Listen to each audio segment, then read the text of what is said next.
জন্মগ্রহণ করে, তার সাথে ভয়েরও জন্ম হয়। ছোটবেলা থেকেই আমাদের মনে কোনো না কোনো প্রকারের ভয় থেকেই যায়।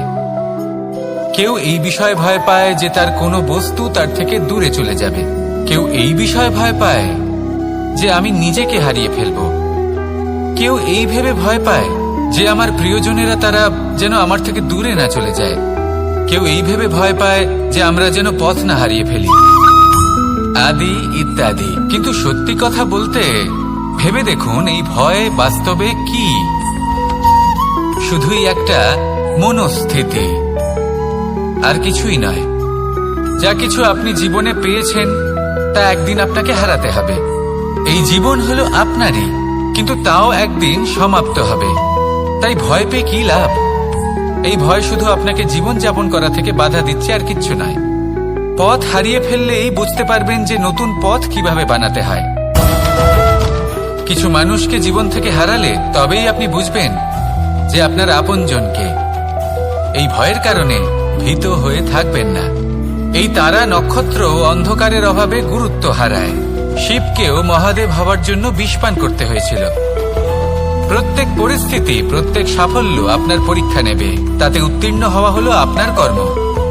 যখনই আপনি ভয় পাবেন বা সংকটের সম্মুখীন হবেন, তখন সাহসের সাথে তার সম্মুখীন হন। মনে রাখবেন, যে সম্মুখীন হতে জানে সাফল্য তার সাথে সবসময় থাকে। আসুন আর আমার সাথে ভালোবেসে বলুন, রাধা রাধা। সাফল্যের বাস্তব অর্থ কি? নিজের লক্ষ্যে দৃষ্টিবদ্ধ হয়ে থাকা, প্রতিদিন তার জন্য কর্ম করা, দৃঢ় নিষ্ঠার সাথে উত্থান পতনের সামনে এগোতে থাকা, আর নিজের লক্ষ্য প্রাপ্ত করা, এটাই কি সাফল্য? যদি আপনার কোনো বস্তু লাভ করতে হয়, কোনো শক্তি লাভ করতে হয় বা কোনো স্থান লাভ করতে হয়, তাহলে তার জন্য এসব ঠিক আছে, কিন্তু বাস্তবে সাফল্য এটা নয়। আপনার কাছে থাকা কোনো বস্তু, শক্তি বা স্থান আপনি কিভাবে ব্যবহার করবেন তা আপনার উপর নির্ভরশীল। যদি তার সঠিক ব্যবহার আপনাকে করতে হয়, তাহলে উচিত সময় এবং উচিত স্থানে আপনাকে থাকতেই হবে। একে নিয়তিও বলা হয়। এবার ধরুন, এমন কোনো গ্রন্থ আছে যা জ্ঞানের দ্বারা ভরপুর, এমন জ্ঞান যার দ্বারা জীবন বদলে দেওয়া সম্ভব। এবার এই গ্রন্থ যদি এমন কোনো ব্যক্তির হাতে পৌঁছয় যিনি নিরক্ষর, তিনি কি এই গ্রন্থের সদ্ব্যবহার করতে পারবেন? কখনোই নয়। সেই জ্ঞান দিয়ে নিজের আচরণ পাল্টাতে পারবেন? কখনোই নয়। সেরকমই ধরুন, কোনো ব্যক্তি যার কাছে একটা অস্ত্র আছে, যার দ্বারা উনি শত্রুকে শেষ করে দিতে পারেন, কিন্তু সেই ব্যক্তি হলেন একজন কাপুরুষ। তিনি কি শত্রুকে শেষ করতে পারবেন? তিনি কি জয়লাভ করতে পারবেন? কখনোই নয়। আপনার কাছে কি আছে তার থেকেও বেশি গুরুত্বপূর্ণ আপনি তা দিয়ে কি করবেন। উচিত ব্যক্তির সাথে উচিত সময় উচিত স্থানে থাকা বেশি গুরুত্বপূর্ণ। নিজের গুণের সাথে, নিজের শক্তির সাথে, নিজের জ্ঞানের সাথে উচিত সময় উচিত স্থানে অন্যের যন্ত্রণাকে দূর করা, অন্যের জীবনকে আরো সুন্দর করে তোলা, এটাই হলো সাফল্য। তাহলে সাফল্যের বাস্তব অর্থ বুঝুন, অর্থাৎ নিজেকে আরো প্রসন্ন রাখুন, আর আমার সাথে ভালোবেসে বলুন, রাধা রাধা। বুদ্ধি আর বিবেকের পার্থক্য কোথায় তা নিয়ে এই সংসার অনেক কিছুই ভাবে। কিছু মানুষ ভাবেন যে এই দুই হলো একই, কিন্তু যদি সত্যি কথা বলি তাহলে এই দুইয়ের মধ্যে একটা অমূল্য পার্থক্য আছে। আর তা হলো এটা যে বুদ্ধির সম্পর্ক হলো মস্তিষ্কের সাথে, আর বিবেকের সম্পর্ক হলো হৃদয়ের সাথে। যে কোনো বুদ্ধিমান মানুষ কি করেন? নিজের মতন করে এই সংসারকে বদলে ফেলতে চেষ্টা করেন। একজন বিবেকশীল মানুষ কি করেন? নিজের অন্তরকে, নিজের মনকে বদলে ফেলতে চেষ্টা করেন। কারণ মানুষের সংসার এই মনের মধ্যেই বসবাস করে। তাই নিজের বুদ্ধির ব্যবহার অবশ্যই করুন, কিন্তু তাতে বিবেকের লাগামটা অবশ্যই শক্ত হাতে ধরবেন। আসুন আমার সাথে ভালোবেসে বলুন, রাধা রাধা। মানুষের মধ্যে একটা বিচিত্র প্রবৃত্তি থাকে, অন্য সকলের বিষয়ে, তাদের জীবনের বিষয়ে, তাদের ব্যক্তিত্বের বিষয়ে, তাদের ভবিষ্যতের বিষয়ে অনুমান করা। এটা হলো অনুচিত।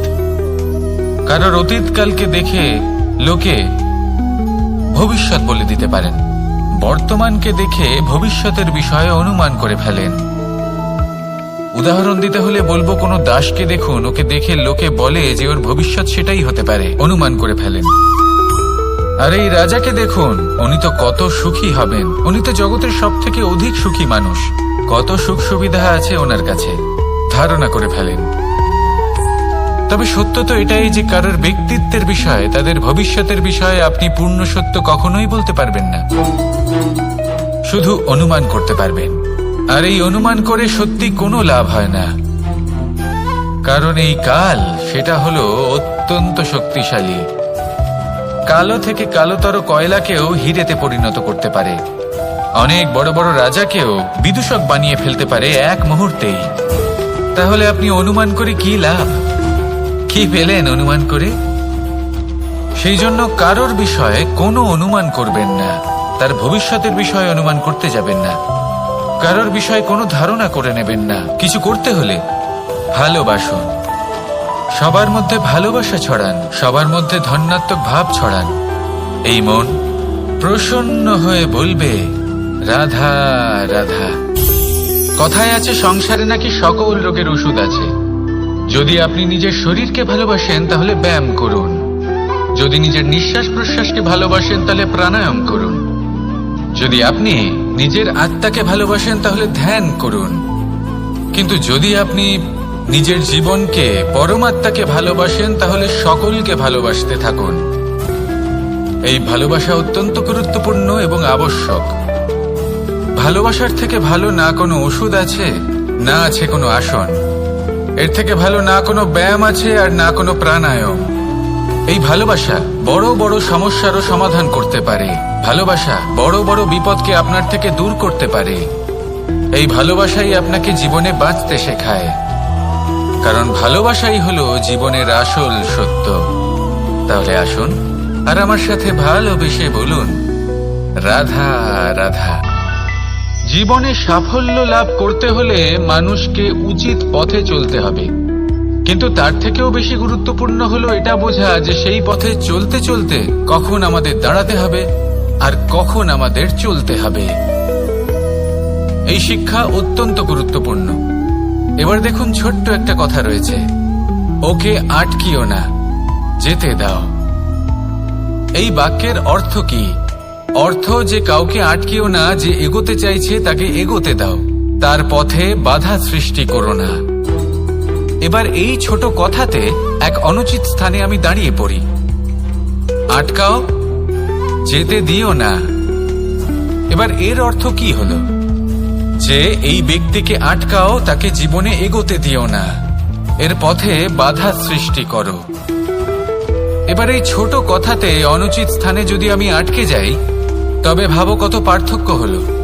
এই শিক্ষা কতটা গুরুত্বপূর্ণ সেটা শিখুন, আর এই শিক্ষা আমাদের জীবনে কতটা গুরুত্বপূর্ণ হতে পারে সেইটা বুঝুন। বুঝে যান, শিখে যান জীবনে কখন সামনে এগোতে হবে আর কখন থামতে হবে। মন প্রসন্ন হয়ে বলবে রাধা রাধা। এই সংসারে আমরা প্রকাশ কোথা থেকে পাই? এর উত্তর বড়ই সরল। ভোরে যখন সূর্যোদয় হয় তখন প্রকাশের কিরণ আমাদের ঘরে এসে পৌঁছয়, এইভাবেই আমরা প্রকাশ লাভ করি। এবার এই প্রকাশের আলোতেই আমরা সারাদিনের কাজ সম্পন্ন করি। সন্ধে হয়ে যায়, সূর্যাস্তও হয়ে যায়, আর আমাদের ঘর যাতে অন্ধকার না হয় তার জন্য আমরা একটা প্রদীপ প্রজ্বলিত করি। এটাই ঘটে আমাদের জীবনেও। এবার প্রবাহমান আয়ুর সাথে আমরা আমাদের অন্তরে যদি একটা প্রদীপ প্রজ্বলিত করে নিই, তাহলে বিষয়টাই অন্যরকম হবে। এবার আপনি বলবেন, কোন প্রকাশের কথা বলছি যে আমাদের অন্তরে জাগ্রত করা সম্ভব? আমাদের আত্মার মাঝে প্রেমের প্রকাশ জাগ্রত করার কথা বলছি, কারণ আমাদের এই জীবন এও হলো দিনের আলোর মতো। আজ প্রকাশ আছে, কিন্তু কোনোদিন অবশ্যই অস্ত হবে। কিন্তু অস্ত হবার আগে যদি আমরা আমাদের আত্মার মাঝে প্রেমের এই প্রকাশ উজ্জ্বলিত করে নিই, তাহলে আমাদের সন্ধ্যাকালও আমরা আনন্দে এবং প্রেমে যাপন করব। তাহলে আসুন আর আমার সাথে ভালোবেসে বলুন রাধা রাধা। এই সংসারে এমন কিছু মানুষ আছেন যাদেরকে আপনার ভালো লাগে, তারা আপনার প্রিয়। আমরা চাই ওনারা আমাদের কাছে থাকুন, আমরা ওনাদের কাছে থাকি। এবার সেই ক্ষেত্রে আমরা তাদের ভালো ভালো উপহার দেওয়ার চেষ্টা করি, কারণ ওনারা হলেন আমাদের প্রিয়। আর তার বদলে আমরা আশা করে থাকি যে ওনারা আমাদের একটু সম্মান করবেন। এবার এই মানুষজন যারা আমাদের প্রিয়, এদের আমরা একটা উপহার দিই। সোনা দিয়ে থাকি, আভূষণ দিয়ে থাকি, হিরে মুক্তো দিয়ে থাকি। কিন্তু যদি ভেবে দেখি, এই সবকিছুরই একটা মূল্য আছে। ভেবে দেখুন, আপনি কি তাদের এমন কোনো উপহার দিতে পারেন যা কিনা অমূল্য? তা এরকম উপহার কি হতে পারে? ঠিক বলেছেন আপনি, প্রেম। এই প্রেমই হলো অমূল্য, কারণ মন থেকে এর উৎপত্তি হয়। না চেয়ে পাওয়া যায় আর না ছিনিয়ে নেওয়া যায় এই ভালোবাসা। ঠিক এইরকমই হয় এই সম্মান। যদি সম্মান করো তাহলে মন থেকে এবং ভালোবেসে করো, ভয় পেয়ে নয়। মনে রাখবেন, যে মাথা ভয়ের দ্বারা নত হয়, বিরোধিতাও প্রথমে সেই করে থাকে। যে মাথা ভালোবেসে নত হয়, তা আপনার জন্য বলিদানও দিতে পারে। এই সংসারের সব থেকে বড় উপহার, সব থেকে বড় বরদান এই প্রেম এবং সম্মান। তাকে সম্মান করুন আর আমার সাথে ভালোবেসে বলুন, রাধা রাধা। সমস্ত মানুষের জীবন কিছুটা সমান হয়। মানুষ জন্মগ্রহণ করে, তারপর চলতে শেখে, জীবনে এগিয়ে চলে, বার্ধক্য লাভ করে, তারপর সমাপ্ত হয়ে যায়। কিন্তু সেই ব্যক্তিরা কারা যারা প্রকৃত অর্থে মনুষ্য জীবন যাপন করেন? এনারা হলেন সেই ব্যক্তি যারা পড়ে গেলেও আবার উঠে দাঁড়ানোর চেষ্টা করেন, নিজের ভেঙে পড়া অস্তিত্বকে আগলে নিয়ে আবার একটা আকার দেওয়ার চেষ্টা করেন, ভগ্ন আশাকে আবার একটা নতুন দিশা দেন। অসফল হওয়ার পরেও থামেন না, আবার এগোতে থাকেন।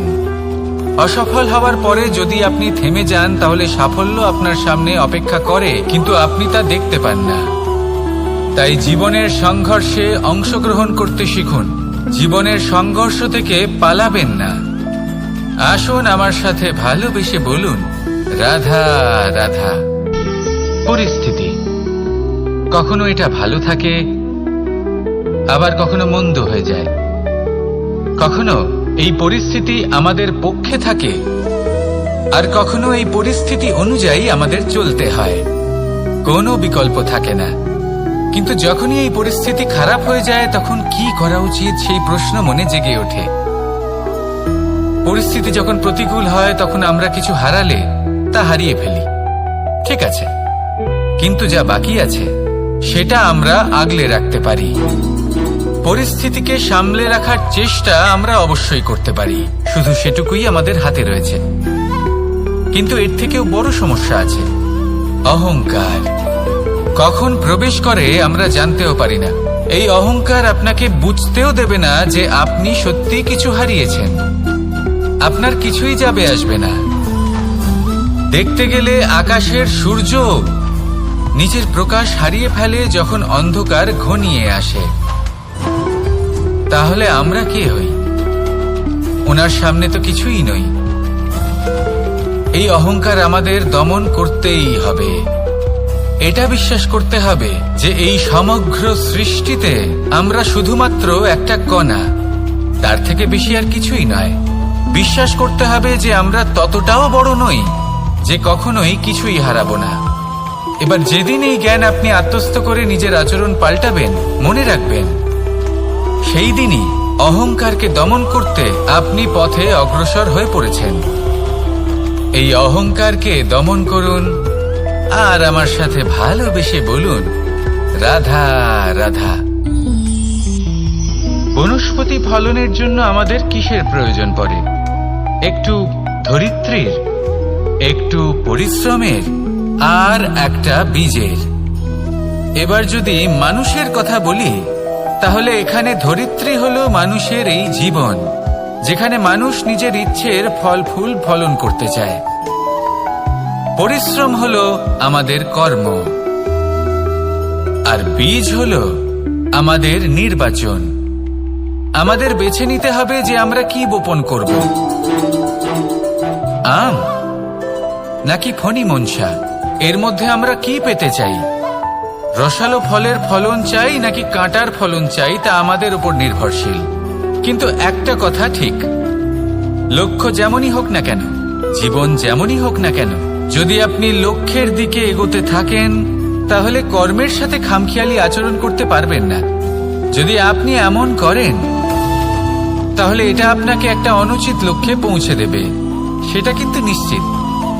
সবসময় এটা মনে রাখবেন, কর্মের সাথে খামখেয়ালি হবেন অর্থাৎ কর্মফলও আপনার সাথে খামখেয়ালি হবে। তাহলে নিষ্ঠার সাথে কর্ম করতে থাকুন আর নিজের লক্ষ্যকে প্রাপ্ত করুন। আর আমার সাথে ভালোবেসে বলুন, রাধা রাধা।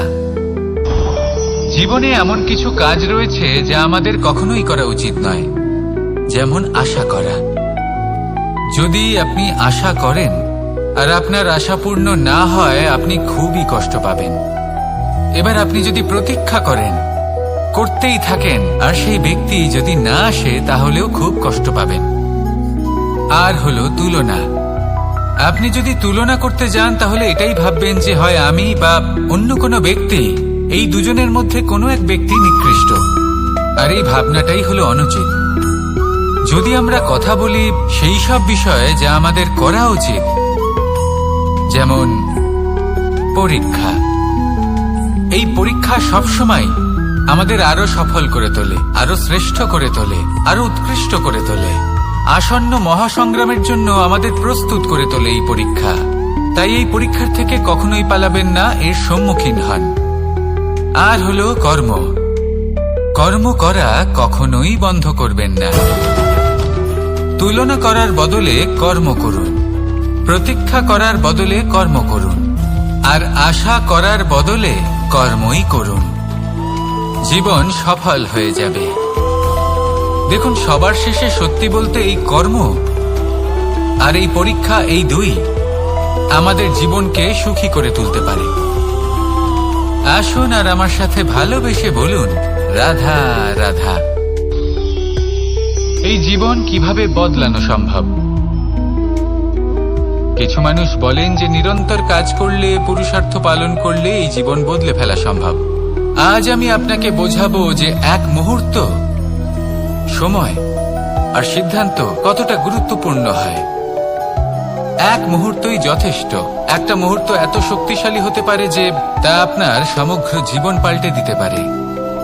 এমন এক সময় ছিল শ্রীরামের কাছে, যখন ওনাকে সিদ্ধান্ত নিতে হয় যে উনি নিজের পিতার আদেশ পালন করতে বনবাসে যাবেন নাকি যাবেন না। উনি সেই আদেশ পালন করেছিলেন, তারপর সময় অনুসারে উপযুক্ত সিদ্ধান্ত নিলেন। আর আজ সকলের মনে বসবাস করেন শ্রীরাম। আর অন্যদিকে আছে রাবণ।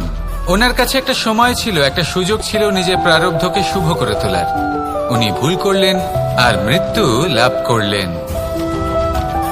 নির্বাচন সবসময় আপনার হাতে, শুধু আপনাকে সময়কে বুঝতে হবে, সেই মুহূর্তকে বুঝতে হবে আর উচিত সিদ্ধান্ত নিতে হবে, ব্যাস। বুঝতে শিখুন এই সময়ের দাবি কি, বুঝতে শিখুন এই সময়ের ইচ্ছে কি, আর উচিত সিদ্ধান্ত নিন। আর আমার সাথে ভালোবেসে বলুন, রাধা রাধা। মানুষের শরীর থেকে যা কিছু নির্গত হয় সবই পচনশীল, তা থেকে দুর্গন্ধ বেরোয়, একটা ঘৃণাবোধ জন্ম নেয়। আমাদের রক্ত হোক, অবশিষ্ট হোক, ঘাম হোক, নিঃশ্বাস হোক, আবার এমনকি যখন আমরা মনুষ্য শরীর ত্যাগ করি তারপরেও এই শরীরেও পচন ধরে, তার থেকে দুর্গন্ধ বেরোয়। কিন্তু বিষয়টা হলো এটা আমাদের হাতেই নেই। তাহলে আমাদের হাতে কি রয়েছে? আমাদের কর্ম, আমাদের উদ্দেশ্য আর আমাদের বাণী। যদি এইগুলো শুভ রাখেন তাহলে শুধু নিজে সুগন্ধিত থাকবেন না, এই সমগ্র সংসারকে সুগন্ধিত করে তুলবেন। কথায় আছে যে বাণীর থেকে অধিক মূল্যবান আর কিছুই নেই। সেই জন্য যে কোনো কথা বলার আগে নিজের শব্দকে নিজের মনের তুলাদণ্ডে মেপে দেখুন, তারপরে তার প্রয়োগ করুন। কখনো কখনো এমনও হতে পারে যে আপনার কথা কারোর জীবনে আশীর্বাদ হয়ে দাঁড়ালো, যার দ্বারা হয়তো সে শক্তি এবং প্রসন্নতা লাভ করলো। আবার এমনও হতে পারে যে আপনার কথা হয়তো কারোর মনে এমন আঘাত দিল, সে সেই আঘাত কোনোদিনও ভুলতে পারল না। আসুন আমার সাথে ভালোবেসে বলুন, রাধা রাধা। ইচ্ছে এবং চেষ্টা, এই দুই মানুষের মধ্যে আছে, কিন্তু এই দুইয়ের মধ্যে সামঞ্জস্য থাকা খুব প্রয়োজন। আপনার যা ইচ্ছে সেটা পূর্ণ করার জন্য চেষ্টার প্রয়োজন তো অবশ্যই। আপনি যে স্বপ্ন দেখেন সেটা পূর্ণ করার জন্য নিদ্রা ত্যাগ করে চেষ্টা করা অত্যন্ত প্রয়োজনীয়, নয়তো এই স্বপ্ন কখনোই পূর্ণ হবে না। যদি আপনি কোনো প্রশ্নের উত্তর চান তাহলেও আপনাকে চেষ্টা করতেই হবে। জীবনে যদি সামনে এগোতে হয় তাহলে পাকে কষ্ট দিয়ে সামনে এগোতে হবে, চেষ্টা অবশ্যই করতে হবে। যদি আপনি চেষ্টা না করেন, পরিশ্রম না করেন, তাহলে এই সংসার আপনাকে পেছনে ফেলে সামনে এগিয়ে যাবে। নিজের ইচ্ছেগুলিকে মন থেকে বাস্তবে আনুন আর চেষ্টার দ্বারা তাকে সার্থক করুন। এই মন প্রসন্ন হয়ে বলবে, রাধা রাধা। জীবনে কখনো সাফল্য আসে, আবার কখনো অসফলতা, কখনো আশা পাওয়া যায়, কখনো নিরাশা, কখনো জয় লাভ করি, আবার কখনো পরাজয়। এর পেছনের কারণটা জানা অত্যন্ত প্রয়োজনীয়। যদি আমি পরাজয়ের কথা বলি, যখনই আমরা পরাজয় লাভ করি আমরা ভাবতে থাকি যে এমন কেন হলো? আমাদের শত্রু কি বেশি শক্তিশালী ছিল, নাকি আমাদের নীতিতে কোনো খামতি ছিল? এই সমস্ত কারণের পেছনে খুব বড় একটা কারণ থাকে, আর সেই কারণ আমাদের অন্তরে সুপ্ত থাকে। ধরে নিন একটা পথ, তাতে আপনি চলছেন, সেই পথ কাঁটায় পরিপূর্ণ, কিন্তু আপনি পাদুকা পরে রয়েছেন আর আপনি হেঁটে সামনে এগিয়ে যান। এবার এমন একটা পথ এলো যা পুষ্পে ঢাকা, আর আপনি পাদুকা পরে রয়েছেন, কিন্তু আপনার পাদুকাতে একটা পাথর আটকে গেল। তখন দু পা হাঁটাও খুব কঠিন হয়ে পড়ে। এই সংসারের যে কোনো শক্তি আপনাকে পরাস্ত করার পূর্বে আপনি জানেন কে আপনাকে পরাস্ত করতে পারে? আপনার অন্তরের দুর্বলতা, আপনার অন্তরের সেই সুপ্ত শত্রু। আর সেই জন্য ইতিবাচক মনোভাব গুরুত্বপূর্ণ হয়ে পড়ে। ভালো মানুষদের সাথে থাকুন, সৎসঙ্গে থাকুন, বন্ধুত্ব করুন, ভালোবাসুন। এই ভালোবাসা এত শক্তিশালী এক অস্ত্র যাকে ব্রহ্মাস্ত্র পরাস্ত করতে পারে না। এই সমস্যারূপী পাথর কিছুই নয়। আসুন আমার সাথে ভালোবেসে বলুন, রাধা রাধা। এই জীবন আসলে কি? আমরা কারা? আমাদের অস্তিত্ব আসলে কি? পঞ্চতত্ত্ব দ্বারা নির্মিত আমাদের এই শরীর, আর এর মধ্যে পরমাত্মার একটি অংশ আত্মারূপে বসবাস করে। আর যখন এই জীবন সমাপ্ত হবে তখন আমাদের আবার এই পঞ্চতত্ত্বের মধ্যে বিলীন হয়ে যেতে হবে। এটাই সত্য। এবার অনেক মানুষ আছেন এমন অনেক চেষ্টা করতে থাকেন এমন কর্ম করার যাতে এই সংসার তাদের চিরস্মরণীয় করে রাখবে। কিন্তু এই জীবন আসলে কি? সেই সময় যখন আমরা নিঃশ্বাস নিই, আমাদের হৃদস্পন্দন হয়, আমরা যে মুহূর্তগুলো যাপন করি, এবার এই মুহূর্তগুলিতে আমরা কি করব সেটা অত্যন্ত গুরুত্বপূর্ণ। আমরা কি অহংকার করব নাকি পরোপকার করব? এই সৃষ্টিকে বেঁধে রাখার চেষ্টা করব নাকি নিজেকে উন্নত করে তোলার চেষ্টা করব? এটাই শিক্ষা যে বল হোক বা কায়া, এর প্রতি আমাদের না অহংকার করা উচিত আর না মোহ। শুধু প্রত্যেকটা মুহূর্ত প্রেমময় হয়ে বাঁচুন আর ভালোবেসে বলুন, রাধা রাধা। এই সংসারের সব থেকে বড় শক্তি আসলে কি?